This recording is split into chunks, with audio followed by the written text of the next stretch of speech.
Hi friends, welcome back to Vedas kitchen. ఈరోజు మనం చేయబోతున్న రెసిపీ మేతి పన్నీర్ బటర్ మసాలా. ఇది మా ఇంట్లో ఎప్పుడు చేసినా చాలా ఇష్టంగా తింటారండి. ఇది అచ్చం రెస్టారెంట్ స్టైల్లో వస్తుంది. ఇది పుల్కాల్లో కానీ చపాతీల్లో కానీ చాలా టేస్టీగా ఉంటుంది.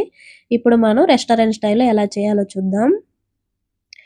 ఇప్పుడు మనం ఒక ప్యాన్లోకి 1 టేబుల్ స్పూన్ ఆయిల్ని వేసుకొని ఆయిల్ని హీట్ చేసుకోవాలి.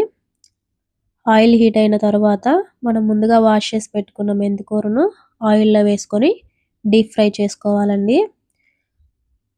మంటని హై ఫ్లేమ్లో పెట్టుకొని గరిటెతో తిప్పుకుంటూ మెంతికూరని ఫ్రై చేసుకోవాలి. మెంతికూర నుండి ఆయిల్ సపరేట్ అయ్యేంత వరకు ఫ్రై చేసుకోవాలి. మెంతికూర ఈ విధంగా ఫ్రై అయిన తర్వాత ఒక బౌల్లోకి తీసుకొని పక్కన పెట్టుకోవాలి. ఇప్పుడు అదే ప్యాన్లోకి కొంచెం బటర్ని యాడ్ చేసుకుంటూ కలుపుకుంటూ ఉండాలి.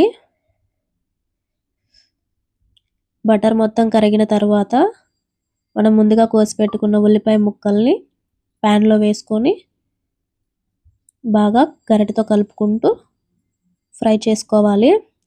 ఇలా బటర్లో ఉల్లిపాయ ముక్కలు ఫ్రై చేయడం వల్ల మంచి స్మెల్, మంచి టేస్ట్ వస్తుందండి. ఉల్లిపాయ ముక్కలు ఎర్రగా వచ్చేంత వరకు ఫ్రై చేసుకోవాలి. ఇప్పుడు అల్లం చిన్నుల్లిపాయ పేస్ట్ని ఉల్లిపాయ ముక్కల్లో వేసుకొని పచ్చివాసన పోయేంత వరకు ఫ్రై చేసుకోవాలి. ఇప్పుడు ఒక మిక్సీ జార్ను తీసుకొని అందులో ఒక 3 టమాటా ముక్కలు, 10 నుండి 15 వరకు జీడిపప్పులు వేసుకొని మెత్తగా గ్రైండ్ చేసుకోవాలి.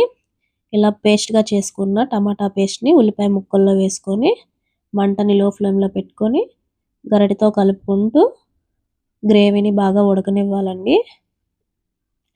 ఇలా కలిపిన తర్వాత మళ్ళీ ఒకసారి మూత పెట్టి గ్రేవీని ఒక 5 నిమిషాల పాటు ఉడకనివ్వాలి. ఇప్పుడు ఒకసారి మూత తీసుకొని అందులోకి 1/2 టీ స్పూన్ పసుపు, 1 table spoon salt, 1.5 spoon chilli powder, ఒక 1/2 టీ స్పూన్ గరం మసాలాను వేసుకొని బాగా గరిటెతో కలుపుకుంటూ ఉడకనివ్వాలి. ఇప్పుడు మూత పెట్టి ఒక 2 నిమిషాల పాటు గ్రేవీని బాగా ఉడకనివ్వాలి. ఇప్పుడు మూత తీసి మనం ముందుగా వేపు పెట్టుకున్న మెంతికూరను ప్యాన్లో వేసుకొని మొత్తం మిక్స్ అయ్యేంత వరకు కలుపుతూ ఉండాలండి. తర్వాత మనం ముందుగా తురిమి పెట్టుకున్న పన్నీరుని ప్యాన్లో వేసుకొని మొత్తం మిక్స్ అయ్యేంత వరకు కలుపుకుంటూ ఉండాలి. ఇలా కలిపిన తర్వాత 2 టేబుల్ స్పూన్ ఫ్రెష్ క్రీమ్ని ప్యాన్లో వేసుకొని మళ్ళీ గరిటెతో కలుపుకుంటూ గ్రేవీని బాగా ఉడకనివ్వాలండి. లాస్ట్గా కొంచెం కసూరి మేతిని వేసుకొని కొంచెం పన్నీర్ తురుమును పైన అలా వేసుకొని ఒక బౌల్లోకి సర్వ్ చేసుకోవాలి. ఇదే friends restaurant style methi paneer butter masala.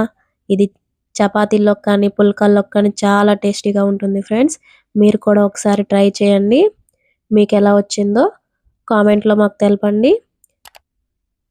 ఈ వీడియో మీకు నచ్చినట్టయితే లైక్ చేయండి, షేర్ చేయండి, ఛానల్ని సబ్స్క్రైబ్ చేసుకోండి ఫ్రెండ్స్.